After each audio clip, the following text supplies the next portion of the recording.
O Congresso declarou guerra ao povo. Sabota o governo para salvar os bilionários. Eles querem quebrar o país para destruir qualquer chance de reeleição do Lula em 2026. E o povo que pague a conta. Conflito entre ajustes fiscais e privilégios das elites.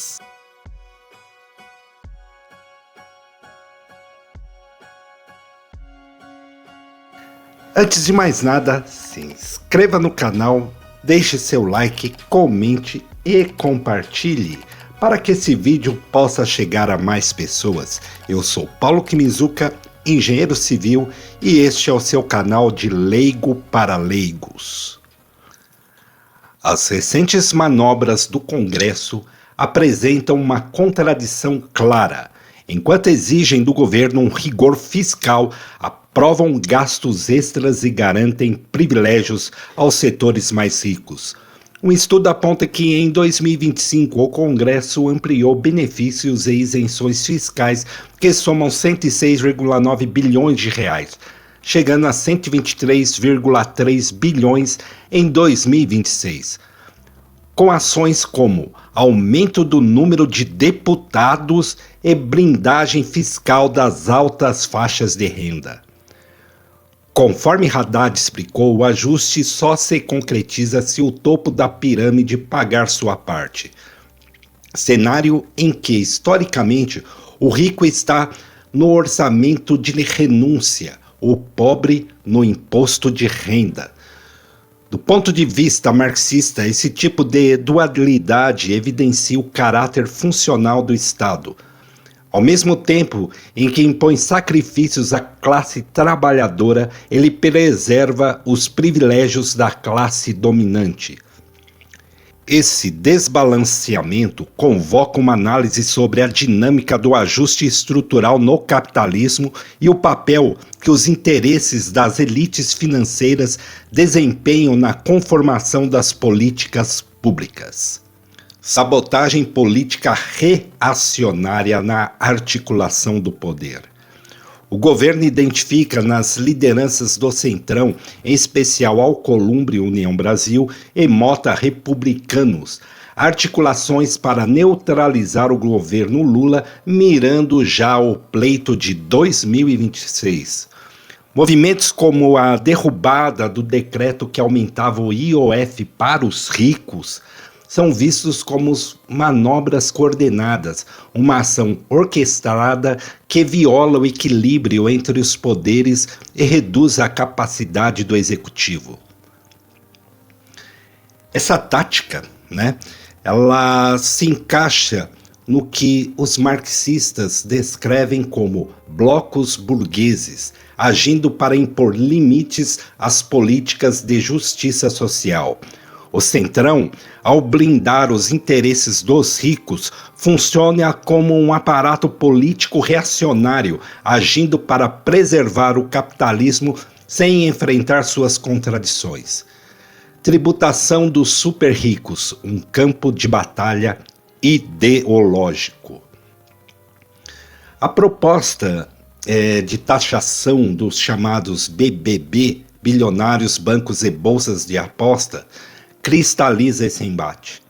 União Brasil e progressistas lançaram um vídeo alarmista, que foi depois daquele vídeo que o governo colocou, argumentando que aumentar os impostos sobre os super ricos significaria sufocar o povo, remetendo ao discurso liberal populista que favorece o capital. O povo não aguenta mais carregar o peso de um governo com quase 40 ministérios. Um governo que aumentou as despesas, não para nós, mas para eles, a companheirada. E a gente carregando cada vez mais o peso nas costas. Estatais que só dão prejuízo. Agora querem passar a conta pra gente de novo, dizendo que estão do nosso lado, mas imposto, a gente sabe quem paga no final. Os mais pobres. Por outro lado, o governo trouxe à tona a pauta de justiça social afirmando que se trata de justiça histórica e de um contraponto ao privilégio institucionalizado. Isso ressoa com o que marxistas como Rosa Luxemburgo sustentavam. A tributação progressista é instrumento de redistribuição e combate às desigualdades, invertendo o círculo vicioso de privilégios que apenas socializam perdas e privatizam os lucros.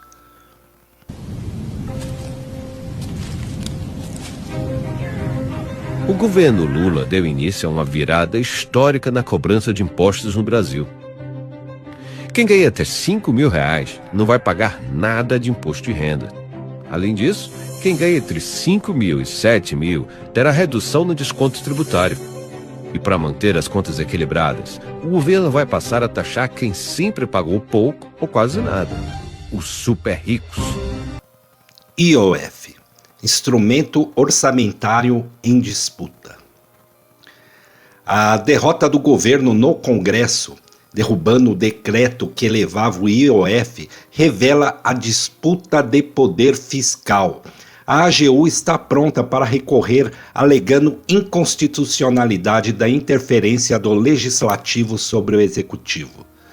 Já economistas destacam a incongruência de um Congresso que prega ajuste, mas rejeita propostas de recomposição da arrecadação.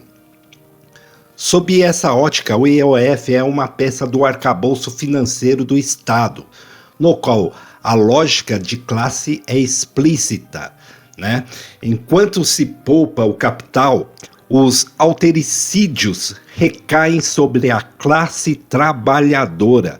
Congelamento de 31 bilhões no orçamento, elevável a 41 bilhões sem o IOF, ameaçando programas sociais vitais.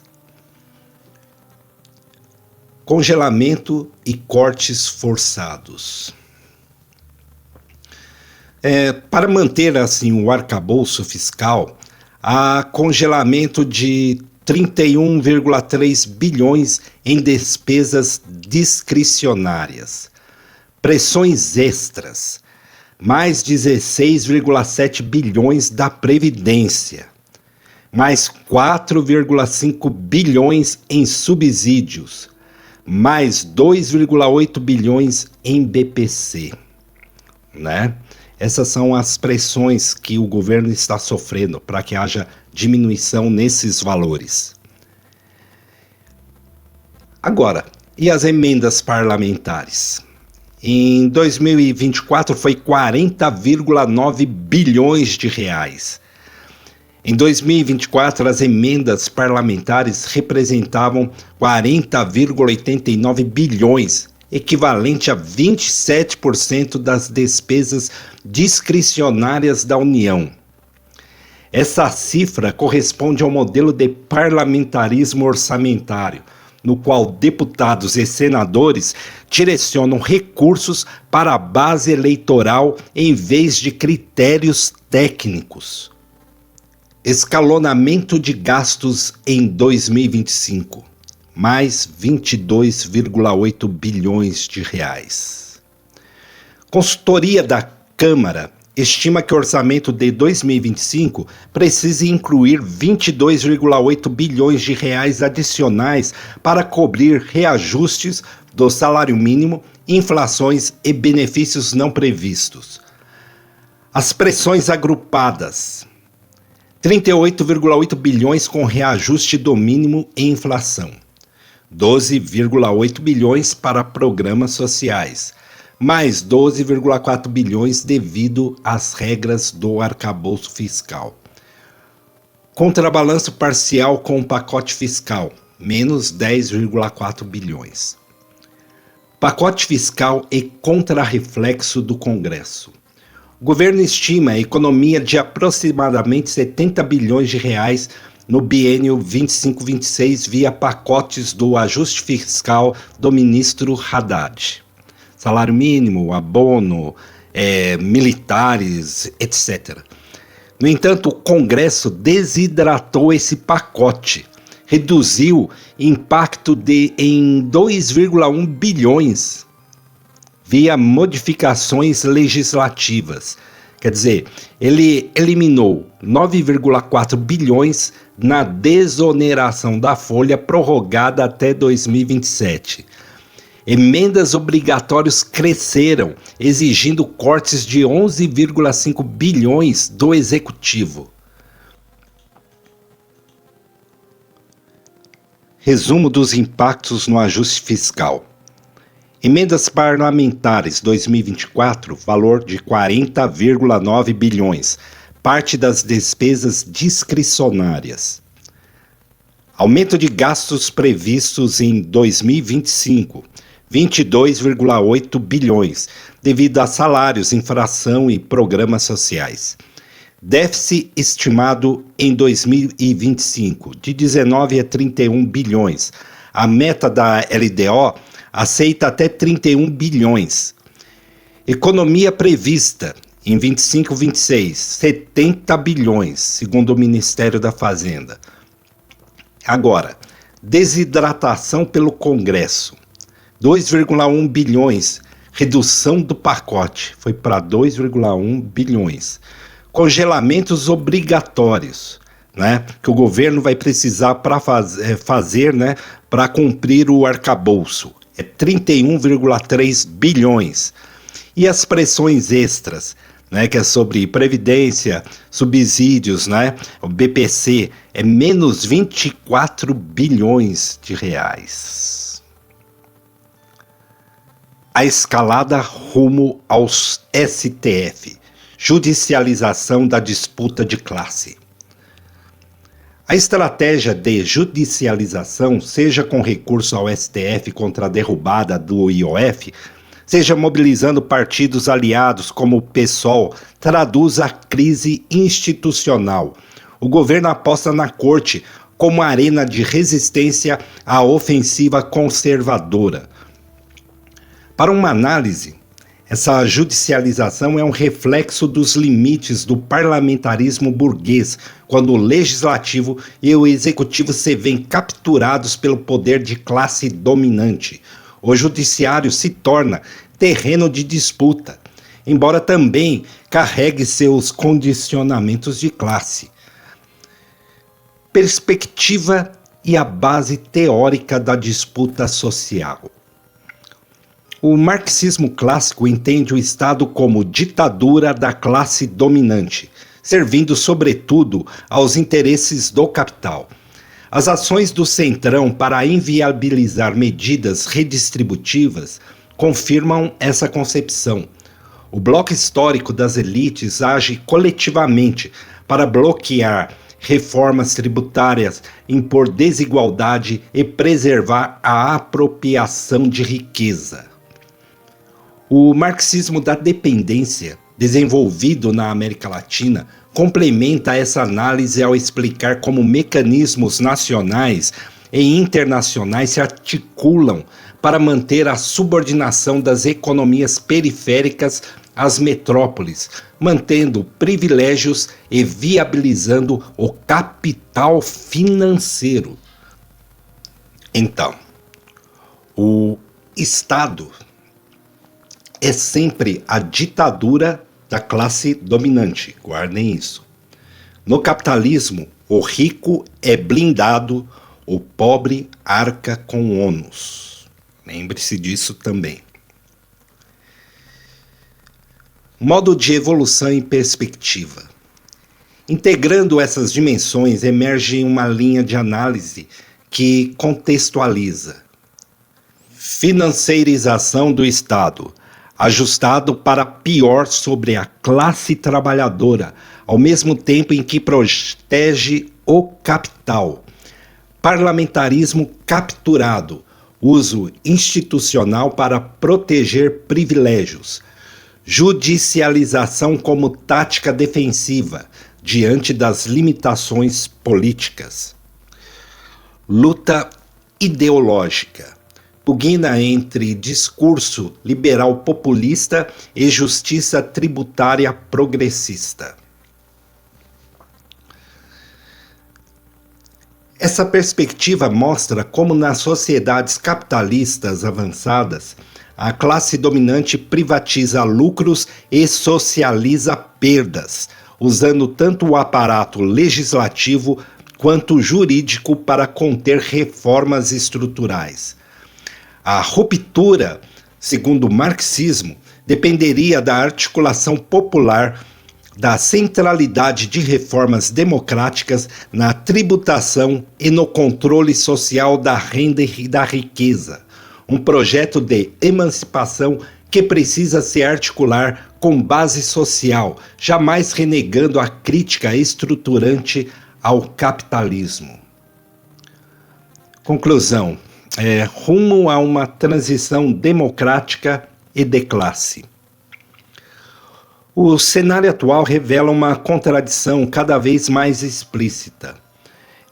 Enquanto o governo eleito, com um programa de reconstrução nacional, tenta implementar medidas progressistas, enfrenta uma coalizão reacionária dentro do próprio sistema, que age para sabotar qualquer tentativa de redistribuição de riqueza, democratização fiscal e fortalecimento do Estado Social.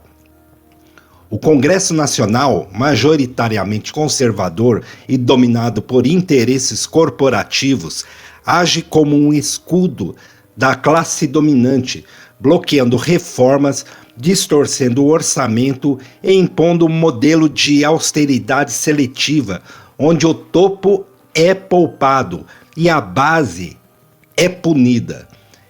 Essa não é uma mera disputa de poder, é uma disputa de projeto de sociedade. De um lado, um governo com limites institucionais, mas que tenta, mesmo assim de forma moderada, reequilibrar a balança entre capital e trabalho.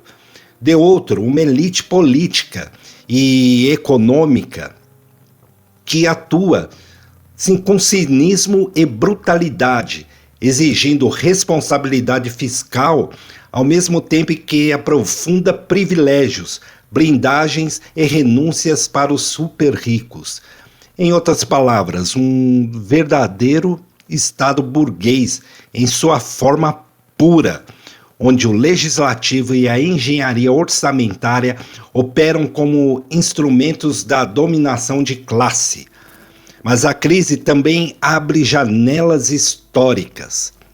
A judicialização da política, embora limitada, revela que o executivo precisa ampliar sua base de sustentação, não apenas no parlamento, mas na sociedade organizada.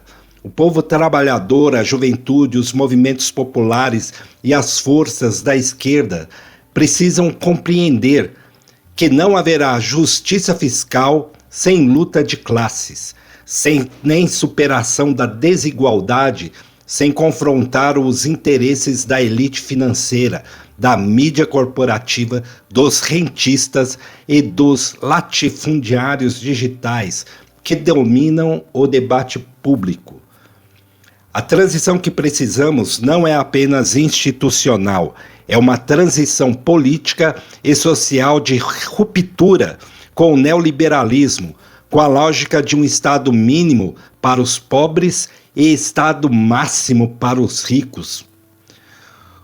O Brasil precisa ousar construir um novo pacto, um pacto democrático de classe, onde os trabalhadores deixem de ser massa de manobra eleitoral e passem a ser sujeitos políticos ativos, disputando o Estado, o orçamento e o futuro.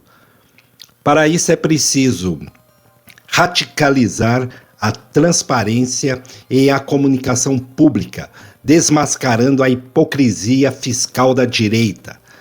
Criar canais permanentes de mobilização popular, conectando sindicatos, juventudes e periferias às pautas orçamentárias.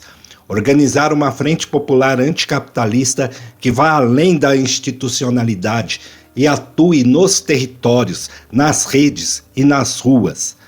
Democratizar o sistema tributário, taxando os super ricos, heranças e lucros exorbitantes e protegendo os pobres na guerra fiscal. Construir um Estado social soberano com financiamento público estável e proteção constitucional às políticas sociais. Essa é a tarefa da hora.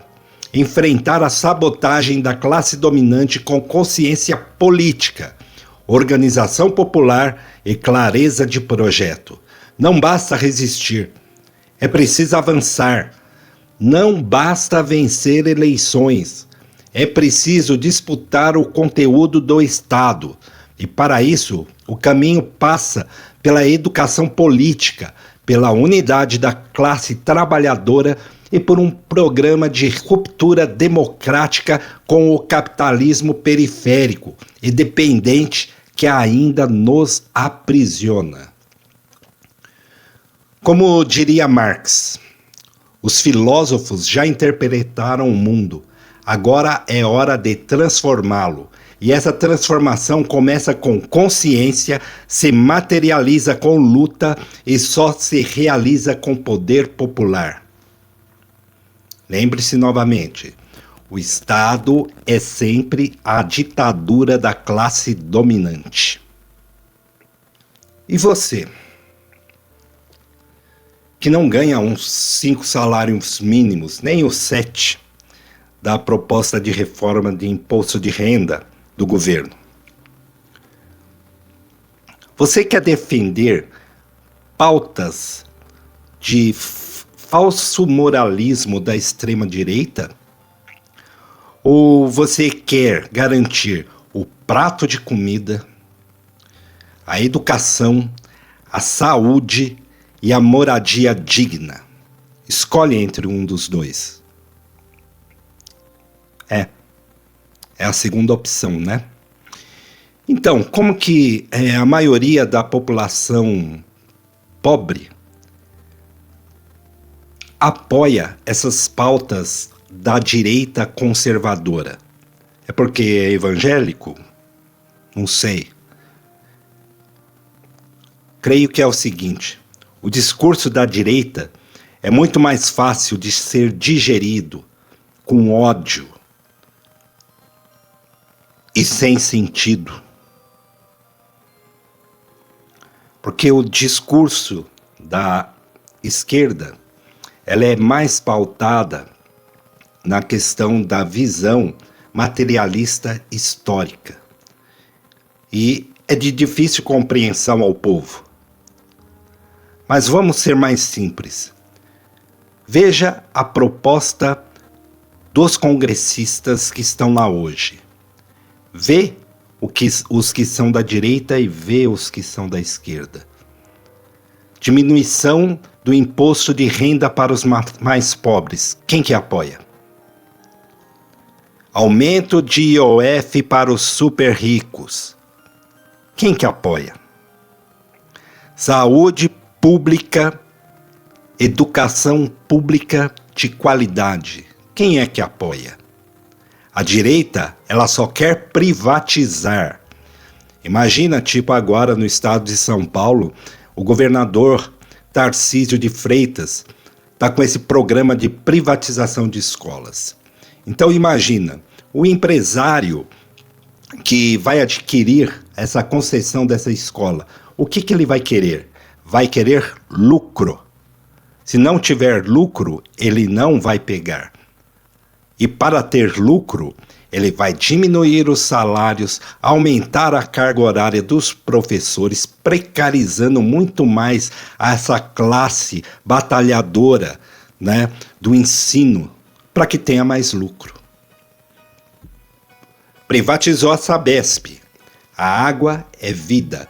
Privatizaram a sua vida.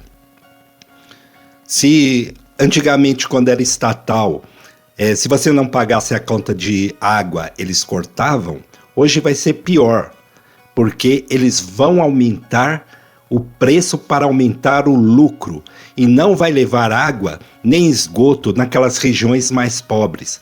Vai ficar a cargo do governo. Você vai pagar 2 vezes.